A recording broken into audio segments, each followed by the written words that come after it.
Hello friend, मेरा नाम तुषार बंजारे और आप सभी का मेरा यूट्यूब चैनल में स्वागत है। बहुत दिन हो गया है कि मैं वीडियो अपलोड नहीं कर पा रहा हूँ अपने यूट्यूब चैनल में।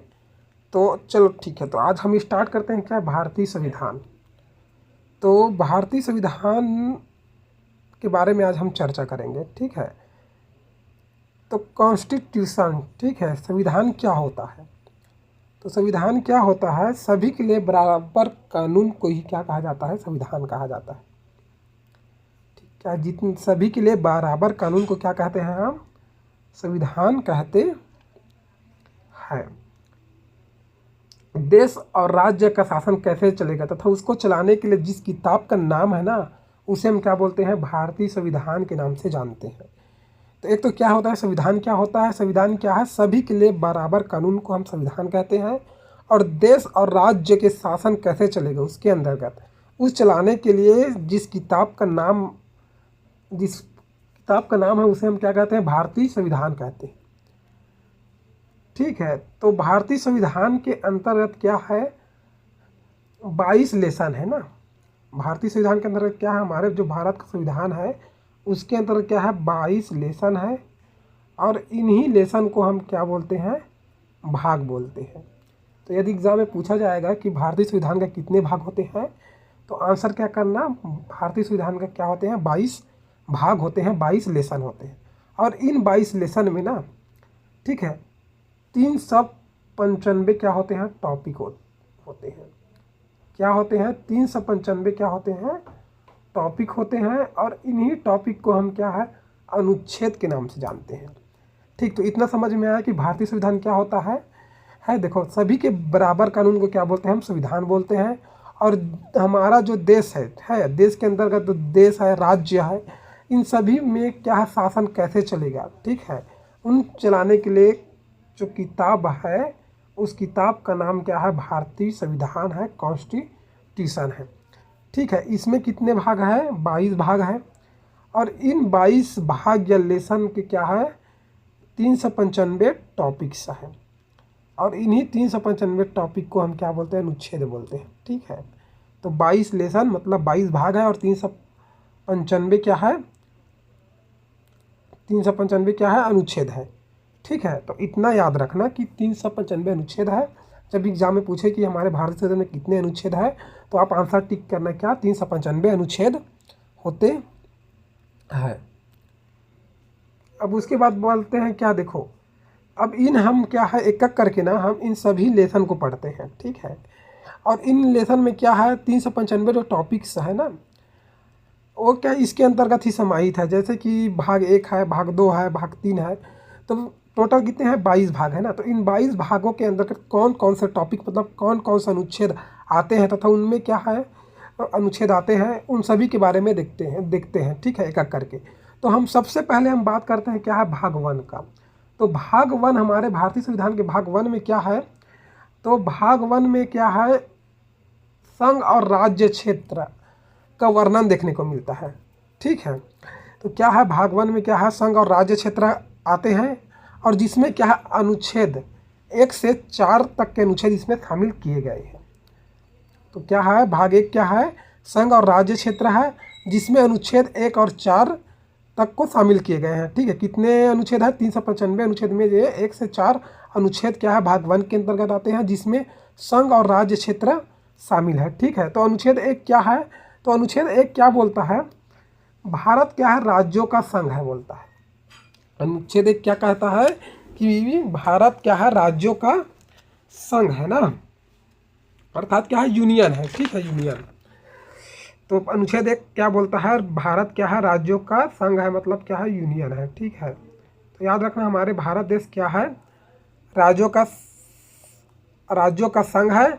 और यूनियन का कहने का मतलब यह है, वही है, संघ है, जिसमें क्या है, राज्य कभी भी एक दूसरे से अलग नहीं होता है, ठीक।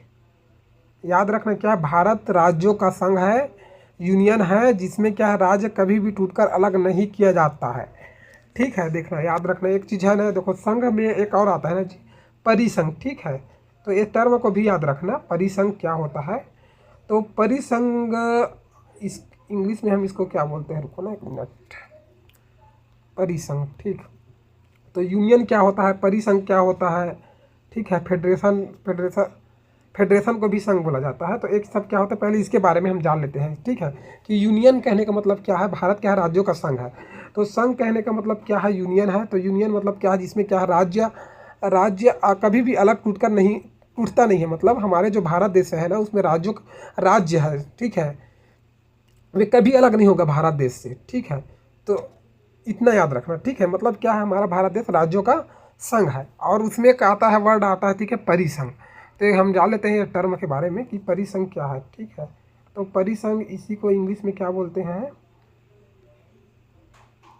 कॉन्फेडरल, ठीक है, क्या बोलते हैं, कॉन्फेडरल,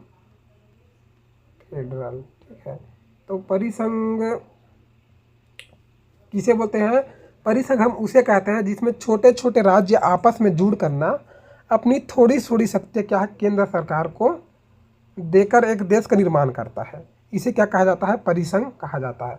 परिसंघ जो देश होता है ना जी, वे बहुत कमज़ोर होता है ना, ठीक है।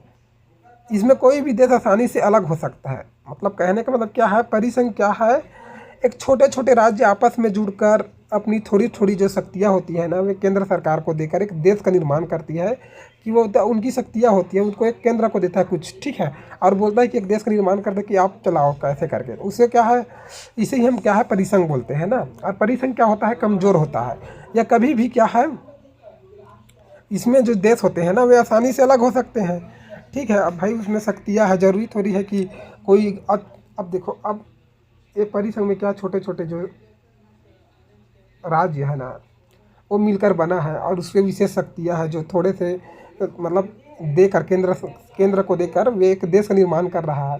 तो कभी भी आसानी से अलग हो सकते हैं ना। यदि कुछ मन मुटाव हुआ या कुछ उनको संतुष्ट नहीं हुआ, ठीक है, वह राज्य, तो वह अपनी शक्तियाँ वापस ले सकता है और वे अलग अलग हो सकता है उस देश से, और या किसी भी देश से जाकर वे मिल सकता है कि हम आपके देश का हिस्सा मतलब देश में मिलना चाहते हैं, मतलब आपके देश का हिस्सा बनना चाहते हैं, ऐसे करके। तो क्या होता है, परिसंघ में होता है। और परिसंघ के बाद क्या होता है, फेडरेशन, ठीक है। एक और टर्म है क्या, फेडरेशन। फेडरेशन को भी संघ बोला जाता है, ठीक है। देखो हम क्या है, भारत क्या है, यूनियन संघ है ना, यूनियन वाला संघ है, ठीक। और फेडरेशन को भी संघ बोला जाता है। तो याद रखना क्या है, फेडरेशन मतलब भी संघ होता है, लेकिन इसमें थोड़ा सा अंतर होता है, ठीक है, देखना बता रहा हूँ मैं। उसके बाद क्या है, ये टर्म को याद रखना ना, फेडरेशन, इसको भी हम हिंदी में क्या बोलते हैं, संघ ही बोलते हैं। तो क्या है, जब तो ये संघ क्या होता है ना, फेडरेशन क्या होता है, राज्य मिलकर एक देश का निर्माण करता है, ठीक है। और हर राज्य की अपनी कुछ शक्तियाँ देश को दे देते हैं, और देश को कहते हैं कि आप इन शक्तियों का प्रयोग करें। इसमें भी कोई भी राज्य अलग हो सकता है, ठीक है। तो याद रखना क्या है, राज्य क्या है, आपस में एक देश का निर्माण करते हैं, राज्य मिलकर एक देश का निर्माण करते हैं, और हर राज्य के पास अपनी विशेष शक्तियाँ होती है, ठीक है, शक्तियाँ होती है। और कुछ शक्तियाँ क्या है, वे देश को दे देता है और कहते हैं कि आप इन शक्तियों का प्रयोग करें, ठीक है। इसमें भी क्या है, राज्य अलग हो सकता है। जब भाई कुछ होगा, बात होगा, तो वह भी किसी भी उस देश से यदि कुछ मनमुटा होगा या कुछ उससे असंतुष्ट महसूस करेगा, अच्छा महसूस नहीं करेगा, तो वह क्या है, उस देश से अलग हो सकता है। लेकिन हमारा यूनियन संघ में ऐसा नहीं होता है। और भारत क्या है, एक यूनियन संघ है ना। यूनियन में क्या होता है, राज्य कभी भी अलग नहीं हो सकता है, ठीक है। देखो अमेरिका, देखो अमेरिका है ना, देख फेडरेशन देश में कौन आता है पता है जी, अमेरिका आता है। कौन आता है, अमेरिका। अमेरिका क्या है, अलग अलग राज्यों का समूह है, लेकिन क्या है, उस राज्य के ऊपर एक विशेष शक्तियाँ प्राप्त है, उन्हें अलग सी शक्तियाँ प्राप्त है। और वह राज्य क्या है, विशेष शक्ति क्या है, उनको अमेरिका को दे दिया है, ठीक है। उनके अनुसार से अमेरिका कार्य करता है। यदि वे कभी भी चाहे ना, वह राज्य जो अमेरिका में जो भी है, जो राज्य है जो मिलकर बना है, वे कभी भी अलग हो सकता है। तो जो फेडरेशन के रूप में देखा जाए ना, तो अमेरिका आता है। और यूनियन संघ की बात करें तो हमारे भारत देश आता है। भारत देश यूनियन संघ है। कभी भी हमारा राज्य दूसरे राज्य है ना, जैसे उत्तर प्रदेश हो गया, उत्तर प्रदेश में देखना अधिकतर क्या होता है, ज़्यादा राजनीति का क्षेत्र, जब राजनीति की बात आए ना, तो उत्तर प्रदेश को सबसे पहले देखा जाता है। सबका निगाह उत्तर प्रदेश के शासन पर रहता है। यदि उत्तर प्रदेश चाहेगा कि नहीं, जैसे अभी क्या प्रधानमंत्री नरेंद्र मोदी जी हैं, बोलेगा कि नहीं हम उत्तर प्रदेश का बोले कि हम भारत का हिस्सा नहीं रहना चाहते, तो ऐसा नहीं होगा ना, वो भारत का हिस्सा है, ठीक है। यूनियन संघ है, कभी भी अलग नहीं हो सकता है, तो इतना याद रखना। फेडरेशन में कौन आएगा, फेडरेशन देश में अमेरिका आएगा, ये भी संघ है, ठीक। तो ये सब क्या टर्म को याद रखना, परिसंघ, संघ और यूनियन क्या होता है, ठीक है। तो ये सब आपको पता रहना चाहिए। तो हमारा अनुच्छेद 1 क्या बोलता है, भारत क्या है, राज्यों का संघ है, ऐसा करके बोलता है, ठीक है, जिसमें राज्य कभी भी क्या है, एक दूसरे से अलग नहीं होता है। तो ये कौन बोलता है, अनुच्छेद नंबर हमारा 1 में है। तो भाग 1 है, पाठ 1 क्या है, राज्य और संघ क्षेत्र। ऐसे ही पढ़ना ना, ज़्यादा हेडेक लेकर मत नहीं पढ़ना है इसको, हमको माइंड में ही लेना कि अरे भाग 1 क्या है, नहीं। हाँ, भाग 1 पाठ 1 मतलब संविधान का जो बुक है उसमें पाठ 1 मतलब क्या, भाग 1 में संघ और राज्य क्षेत्र आता है, जिसमें से हमारा सबसे पहला टॉपिक अनुच्छेद 1 से 4 तक है। मात्र 4 ही टॉपिक है भाई। भाग 1 में क्या है, संघ और राज्य क्षेत्र है, और 4 टॉपिक है। 4 टॉपिक में क्या है, अनुच्छेद 1 आ रहा है जी, बोल रहा है कि भारत क्या है, राज्यों का संघ है, मतलब यूनियन, राज्यों का संघ है, यूनियन है बोल रहा है। हमारा जो भाग 2 है, ठीक है, जो दूसरे नंबर का था, वो बोलता है संसद को यह अधिकार प्राप्त है कि भारत के बाहर कोई देश है तो उसे भारत में मिला सकता है। हमारा अनुच्छेद 2 मतलब टॉपिक दूसरा क्या बोल रहा है, संसद को अधिकार है कि भारत के बाहर कोई भी देश है ना, उसे भारत में मिला सकता है, ठीक है। मतलब कहने का मतलब यह है कि क्या है, संसद को क्या है, यह अधिकार प्राप्त है कि भारत के बाहर कोई भी देश है उसे क्या है, भारत में मिला सकता है। तो कहने का मतलब यह है कि जैसे कोई देश है ना, कोई देश का हिस्सा या कोई भी देश है ना, वो हमारे भारत में मिलना चाह रहा है, तो संसद को यह अधिकार प्राप्त है ना। तो वो अनुच्छेद 2 बोलता है कि संसद को यह अधिकार प्राप्त है कि वे किसी भी कोई भी देश है जो हमारे भारत का हिस्सा बनना चाहता है तो उसको वे मिला सकता है, ठीक। यानी अनुच्छेद 2 कहता है कि सांसद, याद रखना ना, इसमें एक बात और याद रखना कि अनुच्छेद 2 ना ये भी कहता है कि संसद राष्ट्रपति के पूर्व अनुमति सूचना पर किसी भी विदेशी राज्य को भारत में मिला सकता है। जैसे कि सिक्किम मिला है जी, याद रखना ना, जो सिक्किम है ना, वे क्या था, देखो सिक्किम के बारे में यदि आप बात करो, देख सिक्किम क्या, देखो मतलब कहने का मतलब यह है कि संसद को यह अधिकार प्राप्त है कि वे भारत में कोई भी विदेशी जो राज्य है वे भारत का हिस्सा बनना चाहते हैं, वे बन सकता है, ठीक है, इसमें कोई रोक टोक नहीं है, ठीक। और इसके बिना क्या है, राष्ट्रपति की अनुमति की भी जरूरत नहीं पड़ता है ना, वो बिना अनुमति के संसद को अधिकार प्राप्त है कि वे किसी भी विदेशी राज्य है उनको हमारे भारत में मिला सकता है। जैसे कि हम सिक्किम की बात करें, ठीक है, तो सिक्किम क्या है, भारत का हिस्सा बना, कब बना, तो इसको याद रखना ना कि सिक्किम के लिए ना क्या 35वां संविधान संशोधन हुआ था, ये पहले याद रखना, ठीक है ना। 35वां संविधान संशोधन हुआ था, कब हुआ था, 1974 में हुआ था ना। तो सिक्किम क्या किया कि 1974 में सिक्किम के लिए राज्य राज्य बनाया गया था, ठीक है ना। 1974 में क्या है, 35वां संविधान संशोधन करके सह राज्य का दर्जा दिया गया था। और उसके बाद क्या था, अनुच्छेद 2 का, ठीक है, अनुच्छेद 2 का के अंतर्गत क्या किया था, ठीक, वे कब था, 36वां संविधान संशोधन हुआ ना। उसके बाद क्या, देखो 35वां संविधान संशोधन कब हुआ था, 1974 में हुआ था, जिसमें सिक्किम को सह राज्य की दर्जा दिया था, पूर्ण रूप से उसे राज्य की दर्जा नहीं दिया गया था। लेकिन उसके बाद क्या है, अनुच्छेद 2 के तहत क्या हुआ कि इसमें संविधान में 36वां संविधान संशोधन हुआ, और 1975 में क्या है 16 मई 1975 ना, एक डेट याद रखना, ठीक है, 16 मई 1975। लिखते नहीं बनता है मोबाइल में ना, लिख कैसे पढ़ाऊँ, ऐसा हो जाता है कि यहाँ लिखने में परेशानी जाता है, ठीक, क्योंकि मेरे पास मोबाइल ही है जिसमें मैं अपना यूट्यूब वीडियो इसी में अपलोड करता हूँ और इसी में बनाता हूँ, तो थोड़ा सा दिक्कत चला जाता है, ठीक है। तो 16 मई को क्या हुआ था, 16 मई 1974 में 35वां संविधान संशोधन करके क्या है, सिक्किम राज्य को भारत का 22वां राज्य बना दिया गया था, ठीक है। तो याद करना क्या है, सन याद रखना ना, कब बनाया गया था, 16 मई 1975, ठीक है, 1975 को भारत का क्या है, 22वां राज्य के रूप में बनाया गया था। कितने संविधान संशोधन, 35वां ना, तो क्या है, 35वां संविधान संशोधन हुआ था। तो ये बात याद रखना, ठीक है। तो 35वां संविधान संशोधन अनुच्छेद के तहत बोलता है, ठीक। अब उसके बाद आ गया, कहाँ पर आते हैं, आगे बढ़ते हैं हम, थोड़ा परेशानी जाता है जी मोबाइल में पढ़ाने में। क्या है, लिखने का समस्या रहता है और कुछ नहीं। क्या इसमें अच्छे से लिखने का लिखना मिटाना नहीं बनता है। जब मैं इसलिए बहुत दिक्कत जाता है मोबाइल में ना, यूट्यूब वीडियो बनाने में बहुत परेशानियों का सामना करता है। इसलिए तो मैं अपलोड नहीं कर पा रहा था, क्योंकि समय बहुत निकल जाता है। साथ साथ मैं भी पढ़ाई कर रहा हूँ और साथ साथ कोशिश कर रहा हूँ कि इसी जरिए से पढ़ाया जाए और पढ़ा जाए। फिर हम आगे बढ़ते हैं ना, चलो ठीक है। तो आगे हम बढ़ते हैं, क्या है, अनुच्छेद नंबर, अब आते हैं 3।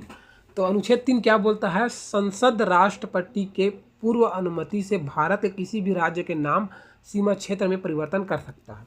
तो हमारा अनुच्छेद क्या बोल रहा है, अनुच्छेद 3 क्या बोल रहा है कि संसद को यह अधिकार प्राप्त है कि वे बिना राष्ट्रपति की अनुमति बिना क्या करता है, भारत के किसी भी राज्य को ना उसके नाम हो गया, उसका सीमा हो गया, क्षेत्र में परिवर्तन कर सकता है। जैसे कि क्या है, एमपी से क्या है, हमारा छत्तीसगढ़ है, क्या है, अलग हुआ था। कब हुआ था, 1 नवंबर सन 2000 को। ठीक है, एमपी से क्या है, हमारा छत्तीसगढ़ 1 नवंबर को क्या हुआ था, 2000 को, 1 नवंबर सन 2000 को क्या हुआ था, अलग हुआ था। ठीक है, तो अनुच्छेद 2 क्या बोलता है कि राष्ट्रपति के पूर्व अनुमति से भारत संसद भारत के किसी भी राज्य के नाम हो गया, उसका सीमा हो गया, उसका क्षेत्र में क्या परिवर्तन कर सकता है, ऐसे बोला। जैसे हमारा छत्तीसगढ़ कब हुआ, अलग हुआ था, एमपी से 1 नवंबर सन 2000 को एमपी से अलग हुआ था। ठीक, ऐसी कौन सा राज्य जी, नवंबर में कम से कम बता रहा हूँ, नवंबर के मंथ में ना 3 राज्य अलग हुए थे, अलग अलग सत्र में। ठीक है, तो हमारा तो छत्तीसगढ़ 2000 में हुआ था। ठीक है, 1 सुन और बढ़ाते हैं, चलो इसी में कर देते हैं। ठीक है, एलो 2000। ठीक है, लिखने में समस्या जाता है। उसके बाद का यूपी से क्या हुआ था, यूपी से कौन सा राज्य अलग हुआ था जी, कौन सा हुआ था, उत्तराखंड ना। ठीक है, उत्तराखंड क्या हुआ था, ऐसे मैं शॉर्ट में लिख रहा हूँ ना, बनता नहीं है ना, लिखते हैं, अरे लिखने नहीं बनता है, समझ गए ना, ये उत्तराखंड है। ठीक है, तो यूपी से क्या हुआ था, उत्तराखंड अलग हुआ था। कब हुआ था, 9 नवंबर 2000 को अलग हुआ था। वो भी है, वही है। ठीक है, फिर क्या है, यूपी के बाद कौन सा हुआ था जी, बिहार कब अलग हुआ था, पता है आप लोगों को, बिहार हुआ था, बिहार हुआ था बोलता हूँ जी, बिहार से झारखंड अलग हुआ था। ठीक है, बिहार से कौन हुआ था, झारखंड हुआ था। कब हुआ था, 15 नवंबर 2000 को। ठीक है, नोट डाउन कर लेना आप लोग कि बिहार से कौन हुआ था, झारखंड अलग हुआ था। बिहार से झारखंड, अरे यार गलत लिखा जाता है, झारखंड हुआ था। कब हुआ था, 15 नवंबर 2000 को। ठीक है, तो बिहार से झारखंड अलग हुआ था 15 नवंबर सन 2000 को। तो हमारा अनुच्छेद क्या बोलता है, 3, संसद राष्ट्रपति के पूर्व अनुमति से भारत के किसी भी राज्य के नाम सीमा क्षेत्र को में परिवर्तन कर सकता है। ठीक, तो ये याद रखना। उसके बाद क्या है, अनुच्छेद नंबर 4। तो अनुच्छेद नंबर 4 क्या बोलता है, इन्हें अनुच्छेद 368 से बाहर रखा गया है। अब अनुच्छेद 368 क्या है, तो अनुच्छेद 368 ये बोलता है कि यदि हम मान लो अनुच्छेद 368 में रख दे, यदि देखो अनुच्छेद 4 क्या बोल रहा है, इन्हें अनुच्छेद 368 से बाहर रखा गया है। यदि हम इसे अनुच्छेद 368 के अंदर रख देते, ठीक है, तो उससे राष्ट्रपति का हस्ताक्षर जरूरी हो जाता। ठीक है ना, तो ये याद रखना क्या है कि अनुच्छेद 4 क्या बोलता है कि इन्हें हम अनुच्छेद 368 से बाहर रखा गया है। यदि हम 368 से में बाहर रखे हैं, इसी कारण क्या है, उसमें राष्ट्रपति की अनुमति एवं हस्ताक्षर की आवश्यकता नहीं होती है।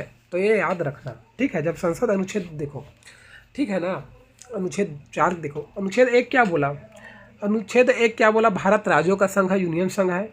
ठीक है, हमारा राज्य भारत से कभी भी अलग नहीं हो सकता है बोला है।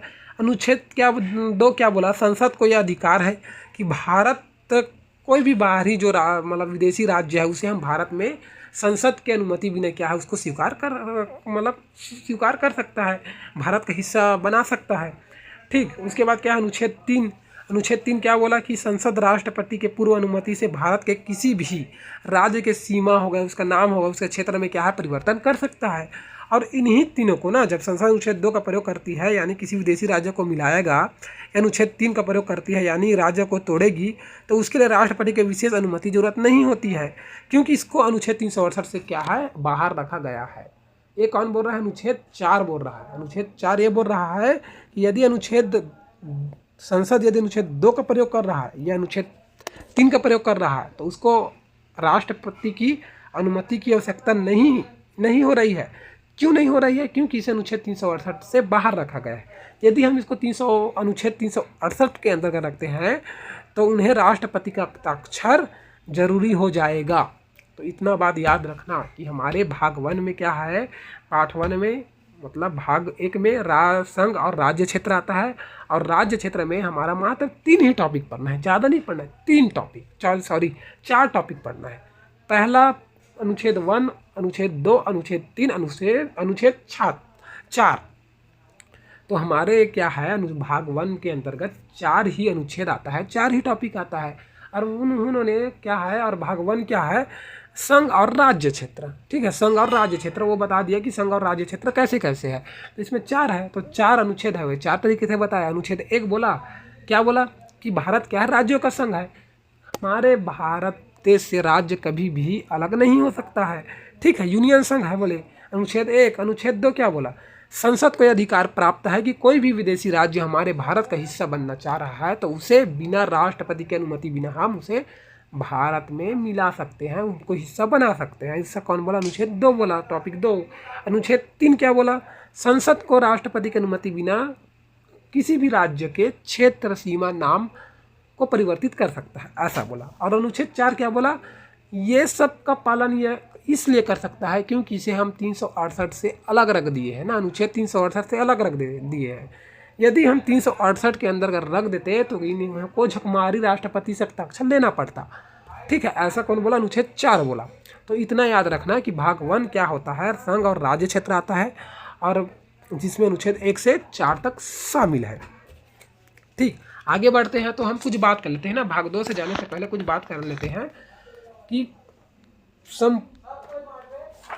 क्या बात करते हैं हम, अब अखंड भारत की बात कर लेते हैं। ठीक है, अब हम पढ़ते हैं कि अखंड भारत। तो अखंड भारत के बारे में कुछ जान लेते हैं ना। तो अखंड भारत क्या है, हमारा भारत अखंड भारत था ठीक है, कब था? ठीक, जब था इतिहास में क्या है, पहले हमारा अलग अलग हुआ था। ठीक, देखो एक मिनट ना, बहुत गर्मी है यार। ठीक, तो हम कुछ अखंड भारत की बात कर लेते हैं। अखंड भारत सब जानते हो अखंड भारत। ठीक है, अखंड भारत कैसे क्या हुआ था, अखंड भारत की कहानी हम बताते हैं। ठीक है, तो अखंड भारत की कहानी बताए तो क्या भारत के हिस्से कौन कौन है, पड़ोसी राज्य जो थे कौन कौन, तो कैसे अलग हुए। ठीक है, हमारा भारत देश कैसे बना, मतलब अखंड भारत से कैसे कैसे, मतलब जो पाकिस्तान कैसे अलग हुआ, अफगानिस्तान कैसे अलग हुआ। ठीक है, बांग्लादेश कैसे बना, कब कब बना, इसके बारे में थोड़ा बहुत डिस्कस कर लेते हैं। ठीक है, तो अखंड भारत की बात करें, ठीक है, एक पेज और लेते हैं। यदि हम अखंड भारत की बात करें तो हमारा भारत क्या अखंड भारत था। ठीक है, जो पहला नंबर में बात करें कि हमारा जो भारत था क्या अखंड भारत था। सबसे पहले ना जी 1893 में ना, ठीक है, अखंड भारत के बारे में कुछ जान लेते हैं। सबसे पहले 1893 में, ठीक है, एक डूरंड लाइन खींचा गया। कौन सा लाइन? डूरंड लाइन खींच दी गई। किसके किसके बीच खींची गई? अफगानिस्तान और भारत के बीच।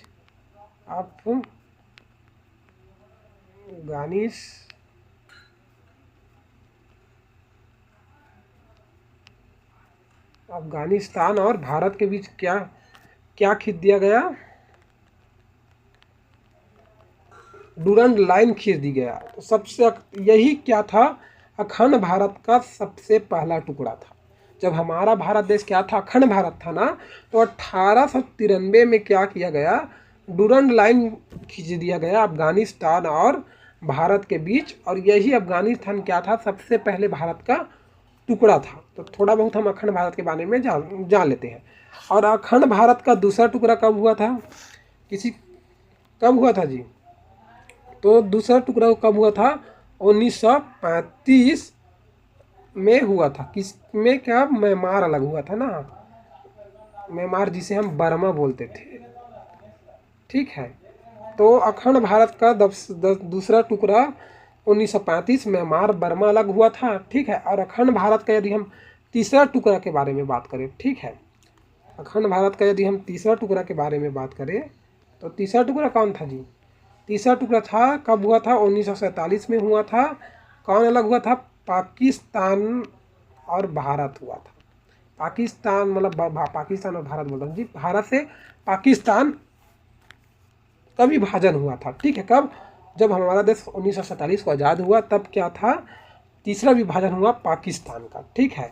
पाकिस्तान का विभाजन कैसे हुआ था? मुस्लिम जनसंख्या पर हुआ था ना। तो याद रखना, जो पाकिस्तान जब अलग हुए हमारे भारत, तो मुस्लिम जनसंख्या पर हुआ था। और एक पूर्वी पाकिस्तान बना, ठीक है। तो पाकिस्तान भी दो बना ना, एक पूर्वी पाकिस्तान बना, ठीक है, और एक क्या बना, पश्चिमी पाकिस्तान बना, ठीक है, पूर्वी और पश्चिमी, ठीक है।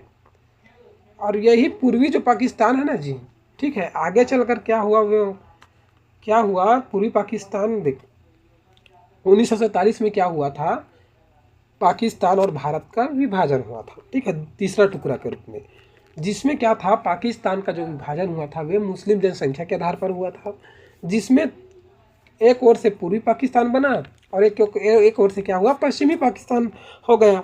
बाद में ना क्या हुआ, यह पूर्वी पाकिस्तान जो था ना, वे क्या कहलाए, बांग्लादेश कहलाए, ठीक है। तो याद रखना, जो पूर्वी पाकिस्तान किसे बोला जाता है, बांग्लादेश को कहा जाता है, ठीक है। बांग्लादेश बन गया। और भारत और पाकिस्तान के बीच जो रेखा था ना, उसको क्या, कौन से रेखा के नाम से जानते थे, रेड क्लिफ रेखा के नाम से जानते थे, ठीक है। तो भारत का तीसरा विभाजन पाकिस्तान का हुआ था, वो भी जनसंख्या के आधार पर, मुस्लिम जनसंख्या के आधार पर। और उन दोनों के बीच खींची गई जो रेखा है ना, वो रेड क्लिफ रेखा है, जो क्या करता है, भारत और पाकिस्तान को एक दूसरे से अलग करती है। और जो पूर्वी पाकिस्तान है, ठीक है, तो पूर्वी पाकिस्तान को आज हम बांग्लादेश के नाम से जानते हैं। और इन दोनों के बीच जो उनका जो बॉर्डर है, दोनों का भारत और बांग्लादेश के बीच जो बॉर्डर है, उसको हम जीरो लाइन के नाम से जानते हैं। किस नाम से जानते हैं? जीरो लाइन के नाम से जानते हैं। तो ये याद रखना, ठीक है, कि कौन के नाम से जानते हैं हम लोग। एक मिनट, लिखने में थोड़ा सा दिक्कत जाता है, तो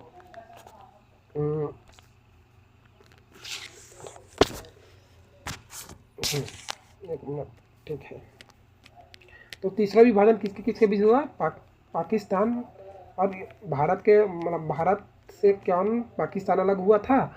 और जिसमें क्या, दोनों के बीच की जो रेखा है उसको हम रेड क्लिफ रेखा के नाम से जानते हैं, जो पाकिस्तान और भारत को अलग करती है, ठीक है। और जो पूर्वी, एक तो था पश्चिमी बांग्लादेश, सॉरी पाकिस्तान, और एक था पूर्वी पाकिस्तान और पश्चिमी पाकिस्तान। पूर्वी पाकिस्तान को क्या है, बांग्लादेश के नाम से जानते हैं। और दोनों के बीच बांग्लादेश और भारत को अलग करने वाली जो बॉर्डर है, उसको हम जीरो लाइन के नाम से जानते हैं। तो इसको ना मैं बोल रहा हूँ, उसको अपना नोट करते जाना अपने कॉपी में, और नहीं तो जो बुक होगा उससे आप पढ़ लेना, जो रेफरेंस बुक आप अपने पास रखे होंगे उससे, तो देख लेना। फिर मैं अपना कुछ बता रहा हूँ। तो और कुछ अंग्रेज़ों ने, देखो, जब भारत देश आज़ाद हुआ ना, ठीक है, उस समय क्या था, देसी रियासत था ना, भारत देश में अंग्रेजों ने देसी रियासत को क्या है, 3 देसी रियासत थे, कम से कम 552 से अधिक देसी रियासत थे हमारे भारत देश में।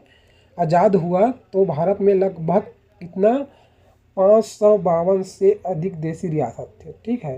तो जैसे ही देश आज़ाद हुआ ना जी, ठीक है, तो जब से ही देश आज़ाद हुआ तो क्या हुआ, जो अंग्रेज़ थे वे क्या किया, देसी रियासत को 3 विकल्प दे दिया। मतलब जब भारत जब आज़ाद हुआ उस समय क्या थे, 552 से अधिक ना, 552 नहीं, 552 से अधिक देसी रियासत थे ना। ठीक है, और इन देसी रियासतों को जब आज़ाद हुआ भारत तो उन्होंने विकल्प दिया कि एक तो भाई तुम पाकिस्तान से मिल जाओ, एक तो आप भारत से मिल जाओ, एक तो स्वतंत्र देश बना लो। तो जैसे ही अंग्रेज भारत को छोड़ कर गए तो उन्होंने देसी रियासत को 3 विकल्प दिया था। बोले कि भाई तुम तो एक तो पाकिस्तान में जाकर मिल जाओ, एक तो भारत का हिस्सा बन जाओ, या एक तो आप अपना खुद अलग देश बना लो। ऐसे करके क्या है अंग्रेज लोग बोले। ठीक है, जब देश आज़ाद हुआ ना तो 552 जो रियासत थे, देसी रियासत थे, ठीक है, तो सभी को तो भाई अब फेडरेशन तो नहीं बनाना संभव नहीं था। ठीक है, मतलब फेडरेशन बनाना संभव नहीं था, 552 रियासत थे भाई। ठीक है, तो इन सभी का ना फेडरेशन करना मतलब संघ बनाना संभव नहीं था। इसलिए उस समय कौन थे, सरदार पटेल ने जिम्मेदारी लिया और बोला कि हम इन सभी को मिलाकर यूनियन बनाते हैं। ठीक है, तो यूनियन बनाने का काम कौन किया था, सरदार वल्लभ भाई पटेल ने किया था। तो याद रखना कि हम फेडरेशन तो नहीं बना सकते थे। ठीक है, इतने 552 अधिक देसी रियासत थे, तो जिम्मेदारी कौन ली थी, सरदार पटेल जी ने लिया था। और उन्होंने कहा कि हम भारत को यूनियन बनाएंगे, यूनियन संघ बनाएंगे। इस काम में ना केवल पटेल जी शामिल नहीं थे ना, सरदार वल्लभ भाई पटेल जी शामिल ही नहीं थे, उनमें 3 और व्यक्ति था ना।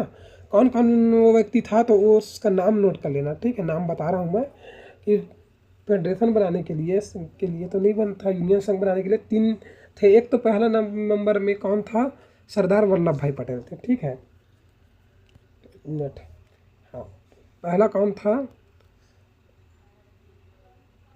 सरदार वल्लभ भाई पटेल जी था। ठीक है, सरदार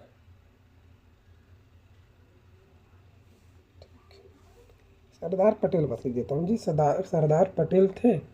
ठीक है, समझ जाओगे ना। ठीक है, सरदार पटेल। और दूसरा कौन था, वी.पी. मेनन। ठीक, और तीसरा कौन था, तीसरा था माउंटबेटन। ठीक है, तो इसको याद रखना। ठीक, माउंटबेटन था। ठीक है, इन लोगों ने क्या है, सभी राज्यों में भारत का विलय करा दिया, किंतु 3 राज्य ऐसे थे जिन्होंने क्या है भारत में विलय करने से तैयार नहीं रहा। ठीक है, तो इतना याद रखना कि क्या है, सरदार वल्लभ भाई पटेल ने जिम्मेदारी लिया था यूनियन संघ बनाने में। इसमें 3 लोग थे, कौन कौन से, एक तो सरदार पटेल जी स्वयं थे, एक वी.पी. मेनन थे, और माउंटबेटन। इन तीनों ने क्या है सभी देसी रियासत को क्या भारत में शामिल कर दिया। 3 ऐसे थे ना, 3 ऐसे राज्य थे जिन्होंने क्या भारत में विलय करना नहीं चाहते थे। ठीक, वे कौन कौन से राज्य थे, तो उसके बारे में थोड़ा बहुत हम देख लेते हैं। तो पहला था क्या था, 3 राज्य, हैदराबाद। ठीक है, पहले नंबर में क्या था, हैदराबाद था। और दूसरे में क्या था, जूनागढ़। ठीक है, जूनागढ़। और तीसरे नंबर पर क्या था, जम्मू कश्मीर। ठीक है, तो ये 3 राज्य थे जो उन्होंने कहा कि हम भारत में विलय करना नहीं चाह रहे हैं।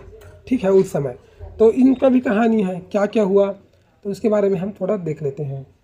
ठीक, तो इसमें तो लिखा है, देख लेना, ये है हमारा अखंड भारत का चित्र। ठीक है, देखो अखंड भारत का चित्र बोलता है, अखंड भारत मान के चलो, इधर था, इधर देखो, इसमें अलग अलग कैसे हुए, थोड़ा बहुत इसको रिवाइज कर लेते हैं। ठीक है, देखो यहाँ पर अफगानिस्तान और पाकिस्तान, सॉरी, अफगानिस्तान और भारत के बीच क्या है, डुरंड रेखा है, जो भारत और क्या है, अफगानिस्तान को अलग करती है। यहाँ पर पाकिस्तान और भारत के बीच रेड क्लिफ रेखा है। ठीक है, देखो भारत और चीन के बीच क्या है, भारत और चीन में एक मोहर रेखा है जो इन दूसरों को अलग करते हैं। शून्य रेखा क्या है, बांग्लादेश और क्या है, भारत के बीच है। ठीक, तो ये सबको याद रखना। ठीक है, तो ये हो गया अपना भारत का जो सीमा रेखा है, वे देख लेना। ठीक है, और उसके बाद बोला क्या है, तीन जो क्या क्या थे रियासत थे ना, हैदराबाद और जूनागढ़ और जम्मू कश्मीर, ये क्या किए, भारत में विलय करने से इनकार कर दिया। तो हैदराबाद ने क्यों इनकार किया था, तो हैदराबाद बात आती है कि क्या क्यों किया गया। तो हैदराबाद में क्या था, निज़ाम हैदराबाद निज़ाम था ना, हैदराबाद में निज़ाम हैदराबाद को क्या किया था, निज़ाम नाम का निज़ाम था। वो निज़ाम क्या कहा, क्या चाह रहा था कि हैदराबाद को पाकिस्तान में मिलाना चाह रहा था। किंतु सरदार पटेल ने क्या किया, पुलिस के वर्दी में ना सेना को भेज दिया जी। ठीक है, तो क्या है, जो निज़ाम था वे बोल रहा था कि हम हैदराबाद को इंडिया में नहीं मिलाना चाह रहे हैं, हम उसको क्या है पाकिस्तान में मिलाना चाह रहे हैं। ऐसे करके कौन बोल रहा था, जो हैदराबाद में निज़ाम थे वे बोल रहे थे। तो सरदार वल्लभ भाई जी ने एक्शन लिया। उन्होंने क्या किया कि पुलिस की वर्दी में ना सेना को भेज दिया। ठीक है, और इसे ही हम क्या है पोलो ऑपरेशन के नाम से जानते हैं। कौन से ऑपरेशन के नाम से जानते हैं, पोलो ऑपरेशन के नाम से, याद रखना ना। ठीक है, पोलो ऑपरेशन के नाम से जानते हैं, और इसके तहत क्या है, हैदराबाद को भारत में विलय कर लिया गया। ठीक है, मिला लिया गया। तो इतना याद रखना कि क्या हैदराबाद थे वे, इसमें क्या था, निज़ाम थे ना, हैदराबाद को पाकिस्तान का हिस्सा बनाना चाहते थे। लेकिन हमारे जो सरदार पटेल जी थे वे तो बहुत चालाक थे। उन्होंने सीधा क्या किया, नहीं मार रहे तो उन्होंने पोलो ऑपरेशन चलाया, जिसमें क्या था, सैनिकों को क्या है पुलिस की वर्दी पहनाकर भेज दिया गया, जिसे हम पोलो ऑपरेशन के नाम से जानते थे। और हैदराबाद को क्या है भारत में विलय कर लिया गया। उसके बाद क्या है, जूनागढ़। यदि हम जूनागढ़ की बात करें तो यह गुजरात का एक रियासत था ना, जो जूनागढ़ था वे गुजरात का एक रियासत था। गुजरात में पाकिस्तान में जाना चाहता था ना, गुजरात जूनागढ़ जो पाकिस्तान में जाना चाहता था। किंतु सरदार पटेल ने देखो जूनागढ़ में क्या था पता है, जूनागढ़ में ना क्या है, हिंदुओं की संख्या ना ज़्यादा थी। ठीक है, लेकिन क्या है, गुजरात में क्या है, वो लोग चाहते थे कि वे क्या है पाकिस्तान का हिस्सा बने।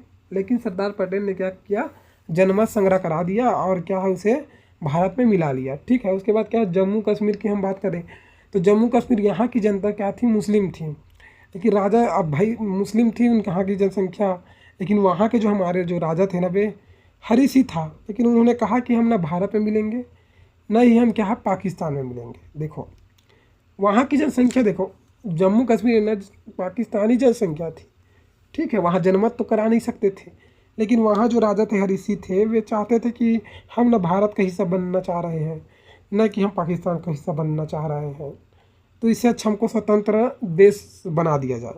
ठीक है, लेकिन उसी समय क्या हुआ, पाकिस्तानियों ने क्या है जम्मू कश्मीर में ना आतंकवादियों का घुसपैठ करा दिया। जब हरी सिंह को यह पता चला कि हम तो अब नहीं बचेंगे, तो हरी सिंह ने नेहरू के पास गए और सरदार पटेल ने 26 अक्टूबर 1947 को क्या है भारत में इसको विलय करा लिया। ठीक है, हस्ताक्षर कराकर भारत का अंग का हिस्सा बना लिया। ठीक है, इन सभी देशी रियासतों को मिलाकर एक भारत का निर्माण किया गया। उसके बाद सभी देशी राज्य को मिलाकर भारत के एक राज्य का निर्माण किया गया और इस भारत के 4 राज्यों को ABC में बांटा गया है ना। तो इसको याद रखना चाहिए, 4 राज्यों में ABCD में बांट दिया गया था ना उस समय, जब जैसे ही सभी देश को रियासत को भारत में राज्यों के रूप में शामिल किया गया। ठीक है, जब भारत का निर्माण किया गया तो इन सभी राज्यों को क्या है ABCD में बांटा गया था। ठीक, तो इसको याद रखना, ABCD में बांट दिया गया था। वो ABCD क्या था,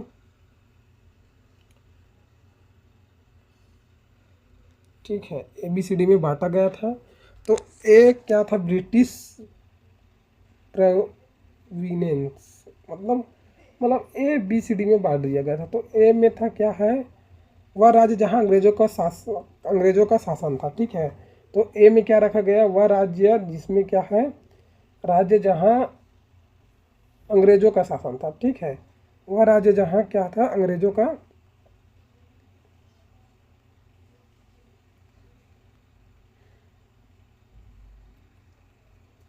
ए में क्या था, जहां पर अंग्रेजों का शासन था। ठीक है, अंग्रेजों का शासन था। ठीक है, वो टोटल कितने थे, 9 थे।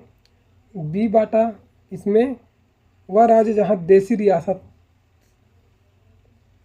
रियासतों का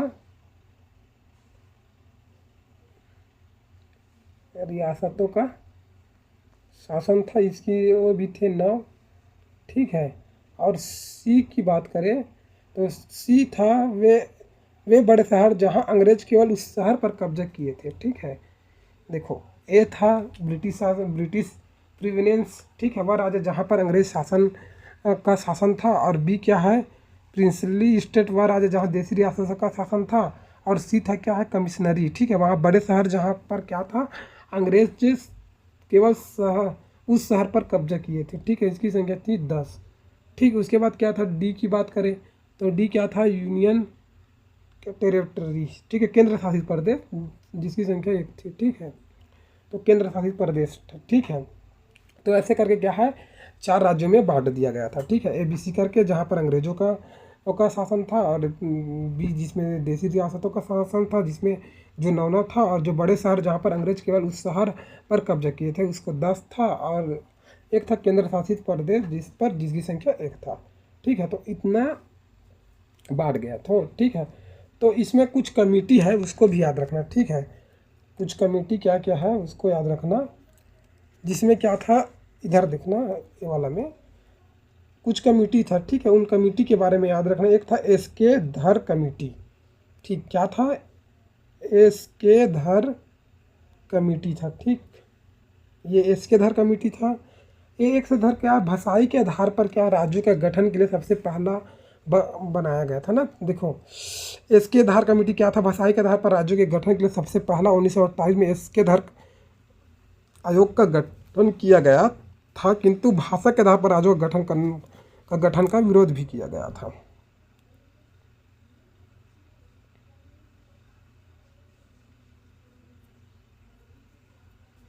सॉरी, मैं कुछ गलत उल्टा बोल दिया जी। देखो 2 आयोग को याद रखना, ठीक है। 2 कमेटी था, एसके कमेटी और जेवीपी समिति, ठीक है। तो एसके कमेटी क्या था और जेवीपी समिति क्या था। तो यदि एसके धर कमेटी की बात करें ना, तो भाषाई आधार पर राज्यों के गठन के लिए बनाने गए वाला सबसे पहला एसके आयोग था ना, जो कब बना था, 1948 में बना था। याद रखना, सन भी याद रखना, 1948 में बना गया था। किंतु इन्होंने भाषा के आधार पर राज्यों का गठन का विरोध किया था। इन्होंने भाषा के आधार पर जो राज्यों का गठन हो रहा था ना, उसका विरोध किया था। उसके बाद क्या आया था, जेवीपी समिति मतलब जवाहरलाल नेहरू, पताभी, सीतारमैया, सरदार पटेल, ठीक है। इन्होंने भी क्या किया था, भाषाई आधार पर राज्यों के गठन का विरोध किया था, ठीक। और कुछ याद रखना कि कुछ सत्र है 1952 में ना, क्या है, तेलुगु भाषा के लिए अलग राज्य की मांग करते हुए, देखो क्वेश्चन ये आता है कि सबसे पहले, ठीक है, भाषा के आधार पर गठित होने वाला पहला राज्य कौन था। तो कौन था जी, आंध्र प्रदेश, ठीक है। तो क्या हुआ था, इसका भी एक कहानी है ना। तो एक कहा है 1952 की कहानी, ठीक है। 1952 में क्या हुआ था कि जो तेलुगु भाषा है ना, ठीक है, उसको अलग राज्य की मांग करते हुए एक था वहाँ पर पेट्टू श्री रामलू, ठीक है। पेट्टू श्री रामलू क्या था, भूख हड़ताल पर बैठ गया था, जाने समझ गए। उसके बाद उन्होंने 56 दिन तक ना क्या हुआ था, भूख हड़ताल पर बैठा था वो व्यक्ति, जो पेट्टू था। और जो पेट्टू रामलू था, श्री रामलू था, वह भूख हड़ताल पर बैठ गया था, ठीक है। 56 दिनों तक उन्होंने भूख हड़ताल किया। उसके बाद क्या, उसकी मृत्यु हो गया ना। उसके बाद क्या हुआ, जनता का विरोध और बढ़ गया। अब क्या किया, फलस्वरूप नेहरू जी ने क्या किया था, 1 अक्टूबर 1993 में क्या किया, तेलंगाना को, ठीक है, 1 अक्टूबर, ठीक है, 1993 को मजबूर होकर क्या, तेलुगु भाषा के लिए एक अलग राज्य आंध्र प्रदेश को क्या कर दिया, ठीक है, आंध्र प्रदेश को अलग राज्य बना दिया। तो भाषा के आधार पर यदि पूछा जाएगा सबसे पहला राज्य कौन बना था, तो आंध्र प्रदेश था। और आंध्र प्रदेश की कहानी थी कब, 1952 में क्या था, पेट्टू श्री राम, ठीक है, रामलू ने क्या किया था, भूख हड़ताल पर बैठ गया था और 56 दिनों तक खाना नहीं खाया था। और उसके बाद क्या है भाई, खाना नहीं खाया था, उसकी मृत्यु हो गया। और जैसे उसकी मृत्यु हो गया ना, तो क्या है, लोगों का क्या है, विरोध बढ़ गया था। मजबूरी में क्या किया, बेचारा नेहरू थे उस समय प्रधानमंत्री, नेहरू जी हमारे थे, उन्होंने 1 अक्टूबर 1952 में सॉरी 152 बोलता हूँ जी, 53 में क्या किया, आंध्र प्रदेश को तेलुगु भाषा के लिए ना, ठीक है, तेलुगु भाषा के लिए आंध्र प्रदेश को, ठीक है, भाषा के लिए अलग राज्य आंध्र प्रदेश को अलग कर दिया, ठीक है। अंत में भाषा के आधार पर पहला गठित राज्य कौन बना, आंध्र प्रदेश, ठीक है। और उसके बाद बात करें भाषाई आधार पर राज्यों के गठन के लिए 1953 में फजल अली आयोग का गठन किया गया था, ठीक। 1953 ये भी याद रखना कि 1953 में क्या था कि एक फजल अली, ठीक है, आयोग का गठन किया गया। इसमें अपनी रिपोर्ट 1956 में दिया, ठीक। और भाषाई के आधार पर राज्यों के कानूनी मान्यता दे दिया गया। इस आयोग को फलस्वरूप 7वां संविधान संशोधन 1956 में पारित हुआ, जिसके बाद ABCD को रद्द करके भाषाई आधार पर 14 राज्य तथा 6 केंद्र शासित प्रदेश बनाए गए, ठीक। मैं क्या बोला, एक बार फिर से रिपीट किया जाए, ठीक है। तो मैंने ये कहा कि 1953 में एक फजल अली आयोग बनाया का गठन किया गया। क्यों किया गया, भाषाई आधार पर राज्यों के गठन के लिए, कि भाषा के आधार पर राज्यों की गठन करने के लिए क्या किया था, 1953 में फजल अली आयोग का गठन किया गया था। कौन से जी गठन आयोग, फजल अली आयोग, ठीक है। तो 1953 में क्या किया गया था, भाषा के आधार पर फजल अली आयोग का गठन किया गया था, फजल अली आयोग का गठन किया गया था। इसका जो अपनी रिपोर्ट क्या है, उसको आयोग को 1956 तक ना उनको रिपोर्ट देना था, ठीक है, दिया। और भाषाई आधार पर राज्यों की कानूनी मान्यता प्रदान की। यहीं से क्या है, 1956 से ही क्या है, राज्यों को कानूनी मान्यता प्रदान कर दिया गया। और इस आयोग के फलस्वरूप क्या हुआ था, इस आयोग का 7वां ना संविधान संशोधन हुआ ना, 7वां संविधान संशोधन हुआ और 1956 में, ठीक है, में पारित हुआ, ठीक है। 7वां संविधान संशोधन करके 1956 में पारित हुआ। इसके बाद जो ABCD था ना जी, जो नियम नहीं था ABCD राज्यों के गठन, ठीक है, उसको भाषाई आधार उसको रद्द कर दिया गया, ठीक है। और भाषाई आधार पर क्या है, 14 राज्य, याद रखना, 14 राज्य और 6 केंद्र शासित प्रदेश बना दिया गया, ठीक है। तो इतने याद रखना कि क्या है, संविधान संशोधन 7वां के फलस्वरूप क्या है, 1956 में भाषा के आधार पर क्या है, कानूनी मान्यता प्रदान की गया था, जिसमें ABCD जो राज्य का गठन था उसको रद्द कर दिया गया और भाषाई आधार पर 14 राज्य और 6 केंद्र शासित प्रदेश का निर्माण किया गया ना। इतना याद रखना, ठीक। कुछ जान लेते हैं हम, ठीक है। उसके बाद हमारा अनुच्छेद तो हम पढ़ेंगे, ठीक है, भाग 2। अब भाग 1 तो हम पढ़ लिए हैं, उसके बाद हम क्या है, भाग 2 पढ़ेंगे, ठीक है। तो भाग 2 पढ़ेंगे ना, तो उससे पहले कुछ चीज़ हम उसको जान लेते हैं, इसके अंतर्गत ही आता है, ठीक। तो आगे हम बढ़ते हैं, तो आगे बढ़ने के बाद देखते हैं क्या है, कुछ है जी पेप्सू, ठीक है, टर्म है ना पेप्सू, याद रखना, पेप्सू का पूरा नाम बता रहा हूँ ना, ठीक है। इसमें है थोड़ा सा, इसमें जिक्र ना यहाँ पर किया है, ये है क्या है, पेप्सू, ठीक है, ये है पेप्सू का पूरा नाम ये है कि Patiala and east Punjab state union, ठीक है। पी से क्या है, पटियाला एंड, ठीक है, ईस्ट पंजाब स्टेट यूनियन, ठीक है। पंजाब राज्य का पुनर्गठन शाह आयोग के सिफारिश में, देखो पंजाब राज्य का जो पुनर्गठन हुआ ना, वो शाह राज्य के क्या है, शाह आयोग के सिफारिश पर हुआ था, याद रखना। कौन इसमें हुआ था, शाह आयोग के सिफारिश से, ठीक है। जो पंजाब राज्य का पुनर्गठन हुआ ना, ठीक है, पहले क्या था, पेप्सू था, PEPSU Patiala east Punjab state union. तो पंजाब राज्य का जो पुनर्गठन था वे शाह आयोग के सिफारिश पर हुआ था। पेप्सू क्या है, 4 भाग में टूट गया था, ठीक है। जब पंजाब राज्य का जब गठन हुआ ना, पुनर्गठन हुआ, तो क्या हुआ था, वे 4 भागों में टूट गया था, ठीक है, पेप्सू। तो पहला क्या है, 4 भाग कौन कौन थे, हिमालय, ठीक है, हिमालय हिमाचल प्रदेश, हिंदी क्या है हरियाणा, और पंजाबी क्या है पंजाब, और यूटी, ठीक है, चंडीगढ़, ठीक। तो इतना क्या है, 4 भागों में टूट गया था। इस प्रकार क्या है, भारत एक विशाल साम्राज्य जो सिमट कर इतने में ही रह गया, ठीक है, जिसमें क्या है अभी 28 राज्य, ठीक। 28 राज्य, 7 केंद्र शासित प्रदेश बन गया। पहले केंद्र में 29 राज्य और 8 केंद्र शासित प्रदेश थे।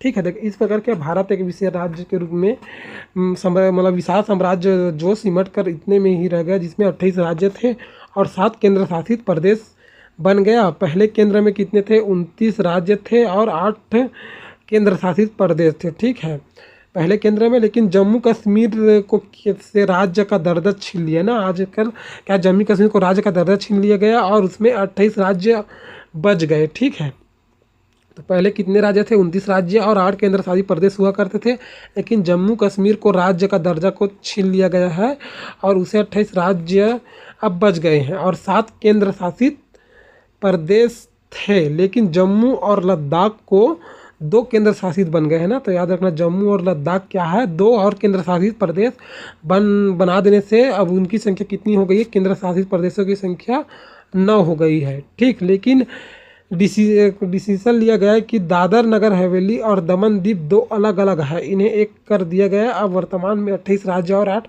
केंद्र शासित प्रदेश है। तो क्या हुआ देखो इसमें क्या क्या हुआ कि पहले ना विशाल में क्या हुआ, 28 राज्य हुआ करता था और 7 केंद्र शासित बन गया। ठीक है, पहले फिर क्या हुआ, 29 राज्य और 8 केंद्र शासित प्रदेश था, जिसमें जम्मू कश्मीर को राज्य का दर्जा जैसे छीना, तो क्या है, भारत में 28 राज्य हो गया और 7 केंद्र शासित प्रदेश था। लेकिन जम्मू और जो कश्मीर था ना जी, उसको 2 केंद्र शासित प्रदेश बना देने से क्या है, अब केंद्र शासित प्रदेशों की संख्या कितनी है? 9 है। ठीक है, लेकिन एक डिसीजन और लिया गया है कि दादर जो नागर हवेली है ना और दमन जो द्वीप है, 2 अलग है, इन्हें एक कर दिया गया है। इस कारण क्या है, आज भारत में क्या है, 28 राज्य वर्तमान में और 8 केंद्र शासित प्रदेश है। 9 हो गया था। ठीक है, लेकिन जो दादर नागर जो हवेली और दमन दीव है ना, 2 अलग अलग थे, उसको क्या है, आज मर्ज कर दिया गया है उसको वर्तमान में। तो वर्तमान में कितने हैं? 28 राज्य और 8 केंद्र शासित प्रदेश है। तो इतना याद रखना। तो इस प्रकार के भारत एक विशाल साम्राज्य था, वे आज इतने में ही रहकर सिमट गया है। ठीक है, 28 राज्य और 8 केंद्र शासित प्रदेश में। ठीक, तो इतना याद रखना। इस प्रकार हमारा जो आज का क्लास हम इतना ही रखते हैं। वीडियो ज़्यादा लंबा हो जाता है। वीडियो आपको अच्छी लगी होगी तो अपने फ्रेंड लोगों से शेयर करना। Thank you.